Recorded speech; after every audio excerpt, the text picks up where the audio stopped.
bahwa ada fakta bukan hanya soal ijazah ini palsu, tetapi ada pembuatnya, ada tempat yang membuatnya, ada aktor intelektualnya, ada eksekutornya. Disebut Pratikno sebagai aktor intelektual dan Eko Sulistyo sebagai eksekutor. Ini harus didalami. Kok bisa P21 tapi hanya menggunakan bukti-bukti yang hanya menguatkan untuk melakukan status tersangka.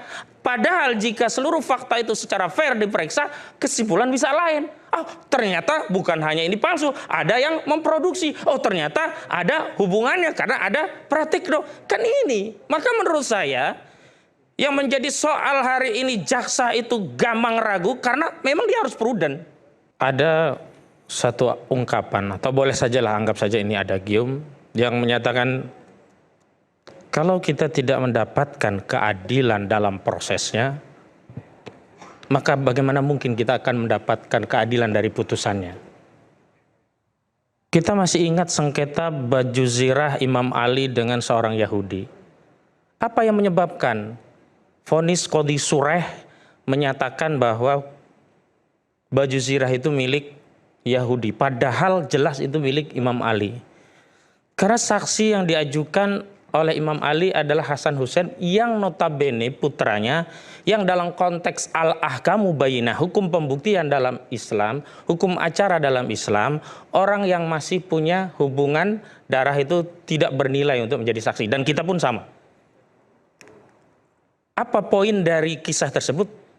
Substansi penting, tapi prosedur juga harus ditegakkan juga. Nggak ada yang kemudian kita anggap, oh kan substansinya penting, demikian prosesnya jalan aja, tinggal aja nanti bawa ke sidangan, toh nanti di persidangan bisa dibantah, bisa dibuktikan. Tidak demikian. Hari ini kita sedang mempersoalkan tahapan proses prosedur yang diatur dalam hukum acara. Yang kami membaca ada dua hal, ada intensi dan atensi. Di mana letaknya? Begini, kalau proses penyidikan itu mengikuti alur fakta, maka segala hal yang berkenaan dengan fakta diperiksa. Mau pro penyidik atau pro tersangka harus diperiksa. Sehingga apa? Kesimpulan yang diperoleh oleh penyidik akan paripurna. Tetapi kalau intensi penyidikan mengarah kepada, oh ini pokoknya harus tersangka, pokoknya harus P21, maka segala hal, fakta-fakta yang bisa menghalangi proses P21 akan dikesampingkan oleh penyidik. Tapi sebaliknya, kalau ingin menegakkan kebenaran tidak menunggu dalam putusan sejak prosesnya, maka segala fakta yang berkaitan dengan perkara, terlepas itu sebelumnya sudah diperiksa atau belum, akan ditelusuri. Maksud saya demikian. Hari ini sudah ada fakta yang jelas dan secara berani, secara terbuka, dan ini dibawa ke proses hukum, yakni oleh Rizal Fadilah Rustam Effendi, bahwa ada fakta bukan hanya soal ijazah ini palsu, tetapi ada pembuatnya, ada tempat yang membuatnya, ada aktor intelektualnya, ada eksekutornya. Disebut Pratikno sebagai aktor intelektual dan Eko Sulistyo sebagai eksekutor. Ini harus didalami. Kok bisa P21 tapi hanya menggunakan bukti-bukti yang hanya menguatkan untuk melakukan status tersangka. Padahal jika seluruh fakta itu secara fair diperiksa, kesimpulan bisa lain. Oh, ternyata bukan hanya ini palsu, ada yang memproduksi. Oh, ternyata ada hubungannya karena ada Pratikno. Kan ini. Maka menurut saya yang menjadi soal hari ini jaksa itu gampang ragu karena memang dia harus prudent.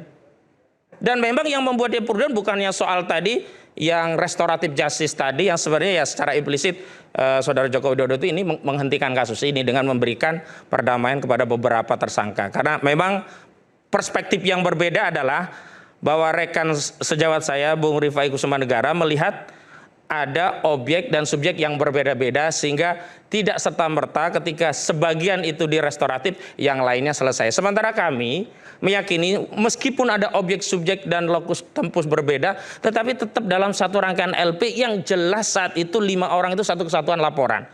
Sehingga tidak bisa kemudian ketika satu laporan kemudian diseplit, ada yang bisa diteruskan, ada yang kemudian dihentikan. Boleh begitu berarti penyidikan ulang. Kalau tidak begitu berarti saya tegaskan, berarti KUHAP-nya tidak mengikuti aturan main yang berlaku, tetapi mengikuti kehendak Solo atau saya sebut SOP Solo, KUHAP Solo. Nah hari ini kalau memang mau benar, maka fakta-fakta tersebut harus ditelusuri. jaksa berikan petunjuk baru, nggak ada masalah beri petunjuk baru karena memang tidak diatur di dalam KUHP apakah petunjuk itu sekali harus dipenuhi atau apakah setelah ada pemenuhan lagi nanti akan ada petunjuk ulang dari jaksa untuk menelaah lebih lanjut. Kenapa? Kalau ini tidak dilakukan memang tidak akan fair. Lalu betul kata Bung Refli Harun, kalau kita dalam sejak prosesnya saja tidak diberi akses atas keadilan, bagaimana mungkin kita akan mendapatkan keadilan dari putusan? Dalam pengertian apa bagi tersangka? Tentu keadilan itu adalah tersangka ini tidak bersalah. Dan kalau kita bicara kenapa sih kasus ini susah, nggak cepet-cepet sidang, sederhana. Karena sesuatu yang bukan kejahatan dipaksakan menjadi kejahatan. Dan ukuran kriminalisasi itu bukan karena ini ada LP langsung tersangka. Justru ketika ini bukan kejahatan masuk menjadi tersangka, itulah konfirmasi kriminalisasi. Oke, baik. Tepuk tangan untuk Bang Kozi. Kita tangkap poinnya. Saya ingin memberikan kesempatan terakhir mungkin untuk Prof. Fikar. Tadi ada sejumlah nama yang disebutkan. Jika nama-nama tersebut dari Praktikno dan lain sebagainya tidak diperiksa, apakah bisa P21, Prof? Saya kira itu persoalannya lain lagi ya. Maksud saya gini, kalau ada pihak lain yang memang ada indikasi dan ada bukti-buktinya, ya itu bisa jalan dengan proses sendiri gitu loh.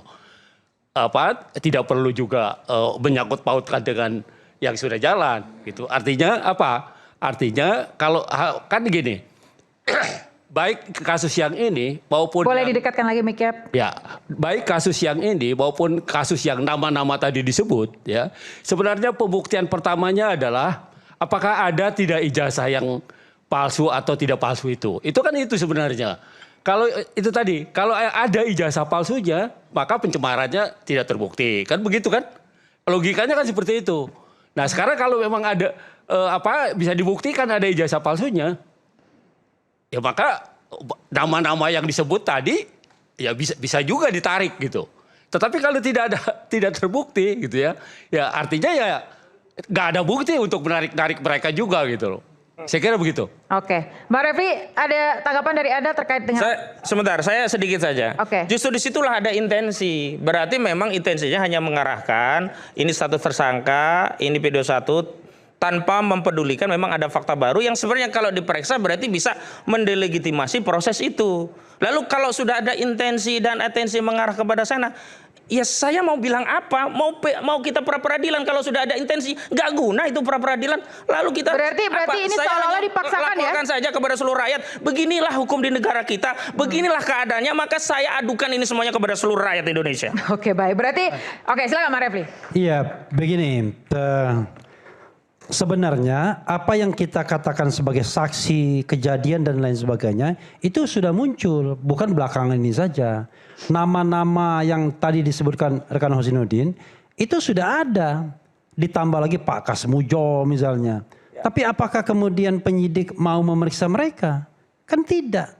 Itu persoalannya. Jadi kalau kita bicara mengenai pidana itu adalah kebenaran substantif, material, bukan kebenaran formil. Jadi kalau memang ingin mengetahui betul apakah ijazah ini palsu atau tidak, kalau ada informasi-informasi seperti itu harusnya didalami. Kalau misalnya itu dibebankan kepada tersangka untuk menghadirkannya, kami nggak mampu menghadirkan Kasmujo. Karena orang yang melarang dia lebih kuat untuk datang, kan begitu. Sekarang pertanyaan saya, Kasmujo yang jelas-jelas mengatakan dibanggakan sebagai dosen pembimbing, bolak-balik galak orangnya, lalu dia tertawa pada tahun 2022 itu ya. Lalu kemudian 2018, kemudian sekarang dia mengingkarinya. Dan itu membuktikan bahwa ada kebohongan di situ. Dan kebohongan itu related pasti dengan proses pembelajaran. Maka masa penyidik tidak curiga, tidak mau memeriksa Pak Kasmujo. Kalau ada nama tadi Eko Sulistyo, mantan ketua KPU Solo yang juga sudah disebut-sebut oleh Bitor Suryadi dan lain sebagainya. Masa nggak diperiksa? Kalau ada nama Pratikno misalnya, kan kita menghargai azas praduga tak bersalah. Tapi bukan berarti praduga tak bersalah itu tidak dengan memeriksanya. Karena nama-nama itu bukan baru muncul belakangan. Lalu kalau kita mau bilang fairness, ya, masa ketika kita mengadu, katakan waktu itu TPUA masih mengadu, itu levelnya Dumas. Kata Pak Ugro, Dumas itu kalau kelakuan polisi nggak benar, pakai Dumas. Tapi kalau ini ada dugaan sebuah tindak pidana, harusnya bisa di LP kan.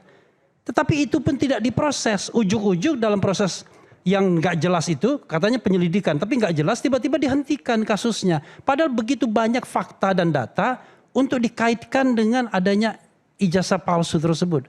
Apalagi kemudian tiba-tiba ada spesimen ijazah dari KPU dan KPUD yang kemudian tidak bisa menghindar lagi. Apa yang tidak bisa menghindar? Foto. Foto itu tidak bisa menghindar lagi. Foto itu tidak bisa lagi diubah. Kalau ada foto yang tiba-tiba klimis, belah pinggir gitu kan, nggak ada kumisnya, nggak ada pakai kacamatanya, orang pasti curiga. Nah, tapi kalau emboss, watermark, itu sesuatu yang bisa ditimbul-timbulkan. Nah, karena itulah menurut saya kita pakai logika dong, pakai nalar, ya kan? Balik lagi, kalau benar itu lurus dan jujur. Tapi kalau salah itu berkelok dan macam-macam. Makanya sangat aneh. Kalau misalnya saya punya ijazah UGM dan disuruh tunjukkan lalu kemudian saya belat-belit, kan aneh. UGM itu universitas besar loh. Saya sebagai alumnus UGM tersinggung. Ada orang yang takut menunjukkan ijazah UGM-nya padahal UGM adalah universitas hebat. Ini anak-anak ini sini. Mimpi nggak masuk UGM? Baik. Mimpi Oke, kan? baik. Saya mau dengar pendapat dari Bang Boy mungkin. Ya, silakan. Iya, ini sekali lagi nih Bang Repli sama Mas Roy sama Bang Kosin ini kan ngomong-ngomong sepertinya angin lalu aja, nggak ada guna kalian ngomong seperti begini karena kalian tidak ada langkah konkret yang dilakukan. Itu yang saya bilang dari tadi, usulan dari ahli tadi sudah tepat itu. Takut prapit, kok bingung saya ini. Ini advokat tapi takut prapit itu, saya jadi bingung ini ajaran dari mana nih? Ya, ini yang disediakan negara. Ya, disediakan oleh hukum, kenapa tidak dilakukan? Ya, tapi terus berkoar-koar seperti menjelaskan ini, menjelaskan itu, seolah-olah mereka paling benar. Nah, ini berbahaya kalau konsep seperti begini kita koar-koar, kita bilang kita yang benar, ini salah, Anda salah, harusnya begini, harus begitu. Dia mengkritisi pekerjaan orang lain. Sementara kerjaan sendiri nggak selesaikan. Tugas advokat itu Bang Boy, apa pandangan Bang Boy terhadap apa yang saya sampaikan? Para penyidiknya dikritisi. Bukan mendelegitimasi tanpa substansi. Tapi tidak ada langkah ada nilai kalau begitu. Baik. Sekarang saya mau mendengar pendapat Bang Rifai, silakan. Oke, pertama saya mau komentari yang disampaikan Bang Refli dulu ya, bahwa seolah-olah ini terjadi kriminalisasi. Kalaupun saya, masyarakat juga bisa menyaksikan ya sejak setahun ini apa saja yang dilakukan oleh Pak Roy dan kawan-kawan ya, secara intens berulang bahkan semakin hot, terus menuding ijazah itu palsu, menuding UGM, semua dituding bahwa Pak Jokowi tidak kuliah dan segala macam gitu ya. Ini kan sesuatu fakta yang bisa diikuti. Jadi bukan sesuatu tidak ada perbuatan lalu dilaporkan, itu namanya kriminalisasi, itu fitnah. Ini kan perbuatannya kita saksikan bersama, bahkan masih terekam di sosial media. Ya, coba kalau Anda di posisi Pak Jokowi yang betul-betul kuliah, 1 tahun menghadapi cercaan hinaan seperti ini, ya, apa yang akan dirasakan? Ya coba hati kecil bicara, ya. Kalau palsu dia harus bertanggung jawab. Tapi kalau betul asli, apa yang dirasakan rasa keadilan untuk Pak Jokowi juga perlu juga kita pahami, kita insyafi. Nah, lalu kedua, pertanyaannya adalah apa benar konstitusi kita tidak memberikan ruang keadilan bagi korban seperti ini? Jelas di pasal 28, negara itu tidak hanya memberikan perlindungan terhadap harta benda, tapi juga memberikan perlindungan kepada apa? Kepada nama baik. Artinya memang negara juga melindungi nama baik setiap warga negaranya. Ada perlindungan itu. Dan karena itu di dalam undang-undang lahir ada 2 pasal. Pasal fitnah dan pasal penghinaan. Jadi ini undang-undang bukan ujung-ujung muncul gitu ya. Memang ini kelanjutan dari konstitusi kita. Ya teman-teman kan ada, ya mohon maaf, yang terlalu lebih Amerika dibanding demokratis ya. Ini kadang suka berlebihan gitu. Bahwa ternyata betul kita demokrasi, tapi di sisi lain juga kita juga tetap secara seimbang melindungi juga warga negara lainnya. Orang boleh bebas berbicara, tapi juga ada hak pribadi yang perlu dijaga, dilindungi. Karena itu ada pasalnya, dan selama ada pasalnya, berarti apa yang dilaporkan kan bukan kriminalisasi. Bukan mengada-ngada. Tinggal apakah ini masuk ke dalam fitnah atau tidak, pencemaran atau tidak, ya kami tetap menghormati hak pembelaan, tapi biarkan ini diuji di persidangan. Kenapa? Karena memang di 310 ayat 2, Bang Fikar bisa jelaskan. Di situ jelas, undang-undang bilang begini, seseorang yang dituduh fitnah, dia bisa membuktikan bahwa apa yang disampaikannya bukan fitnah, artinya kebenaran. Kedua, apa yang disampaikannya bagian dari kepentingan umum. Apa yang disampaikannya bagian dari pembelaan diri. Tapi ini semua hanya boleh dinilai oleh hakim.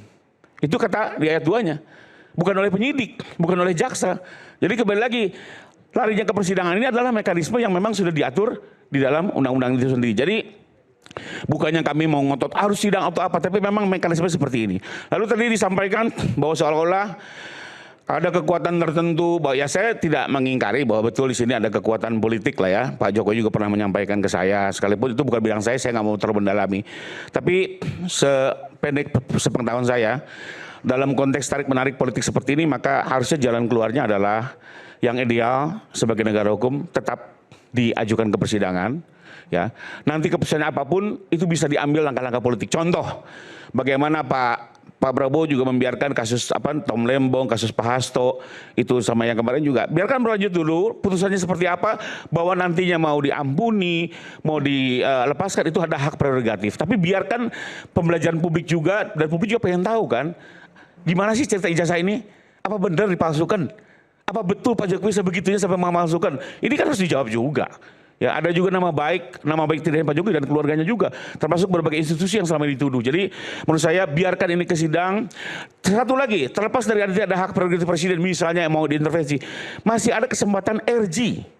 RG itu tidak hanya di penyidikan, di penuntutan bisa, di persidangan bisa. Jadi misalnya nih, mohon maaf, setelah mengikuti persidangan Pak Roy ternyata melihat, oh ternyata ijazah ini clear, masih ada kesempatan untuk meminta maaf, dan itu juga menjadi faktor untuk nanti hakim akan mengambil keputusan yang seringan-ringannya. Jadi menurut saya biarkan ini ke sidang, banyak mekanisme yang bisa dipetik untuk bisa kita menyelesaikan ini perkara ini dengan baik dan tetap memanusiakan manusia. Baik, Sekian.